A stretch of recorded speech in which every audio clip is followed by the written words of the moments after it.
Every village has a well, but not every well whispers your name. This is the tale of a voice that should not have been heard, from someone who should not have been there.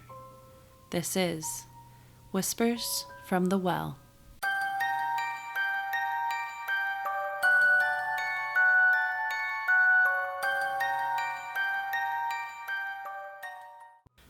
Two weeks had passed since Evelyn and Fiona Wylde faced the werewolf in Duskmire Wood.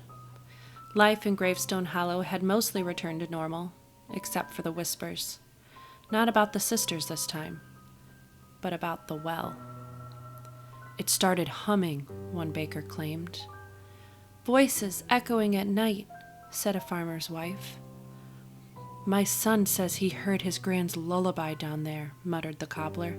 She's been gone for 20 years. Iris didn't believe any of it, not exactly. But Fiona's face went pale when she heard the stories. She didn't say why, not at first. That evening, as the sisters sat in their attic bedroom polishing the silver thread in Iris's gloves, a faint glow sparked from the old lantern beside their bunk beds. It pulsed, once, twice, then came the dry whisper. Girls, your services are requested once more. Silas? Fiona whispered. What's humming in the well? Iris asked aloud. A pause. Then. Not what, who. But you'll need more than guts this time. Bring rope and light. The lantern dimmed. Fiona was already packing. The old well sat behind the chapel, overgrown with vines and long forgotten. By the time the sisters arrived, lantern, rope, and Fiona's trusty backpack of weird stuff in tow, the moon was high and the village behind them completely silent. Iris tested the stones, solid. Fiona knelt beside it. Do you hear that? A sound, not wind, not echo, a lullaby. And not just any lullaby, their mother's lullaby. Soft, gentle, just as she'd sung to them each night growing up. Iris? Fiona's voice trembled. That's Mom. No, Iris said firmly. It's not. Not really. Still, her own hand shook as she tied the rope. Iris went first, lowering into the blackness with only the lantern light swinging above. Damp air closed in around them. Moss brushed her arms. The song grew louder.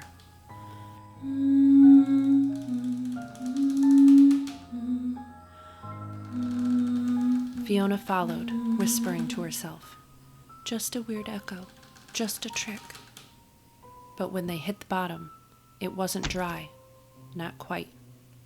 A faint trail of wet footprints led deeper into a cracked tunnel behind the wall. A tunnel that wasn't supposed to be there. As they stepped forward, the song changed. Now it was Fiona's voice singing. Then Iris's. Then both. Like the well knew them. The tunnel opened into a small cavern. Slick stone, pool of still water, mossy bones, but worst of all, a pile of mimicked objects. Gloves, hair ribbons, little toys, all copied crudely out of mud, bone, and moss. A creature sat at the center.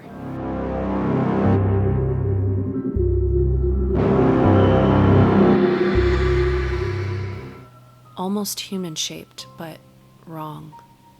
Its eyes were hollow, its mouth stitched, and as it stood, it began to hum their mother's lullaby, using a voice that didn't belong to it.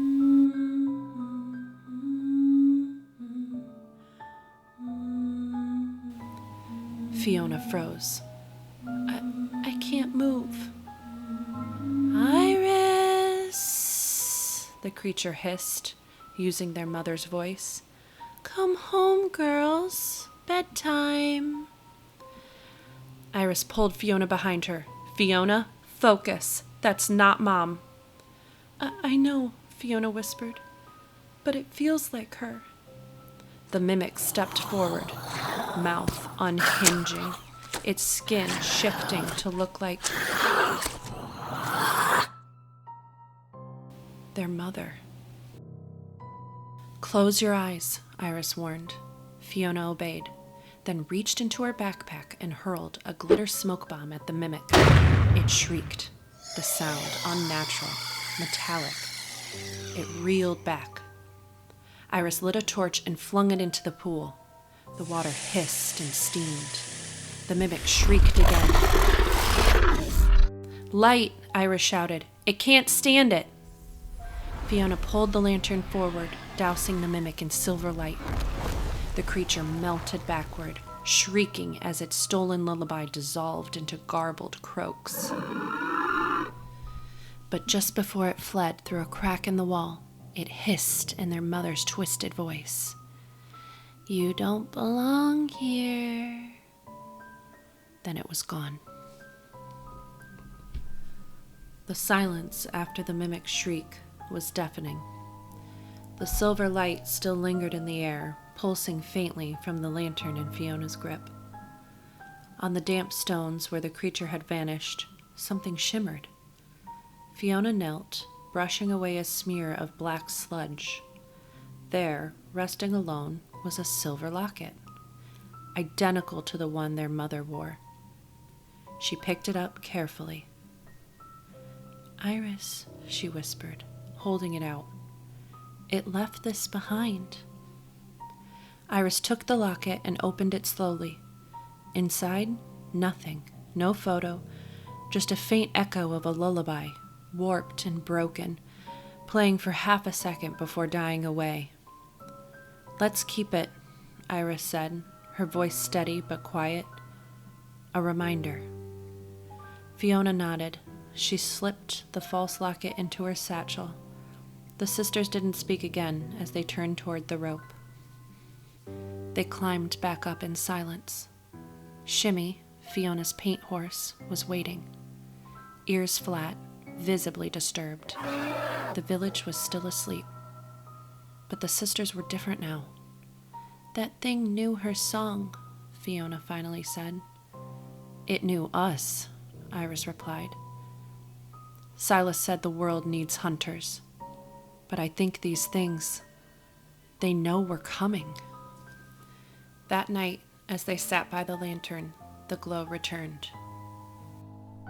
Well done, girls. But beware, mimics don't forget.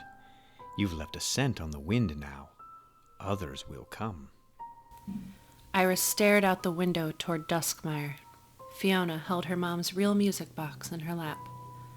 What's next? She asked softly. Silas whispered. Something that doesn't need to borrow voices. It has one of its own. And it's very, very hungry.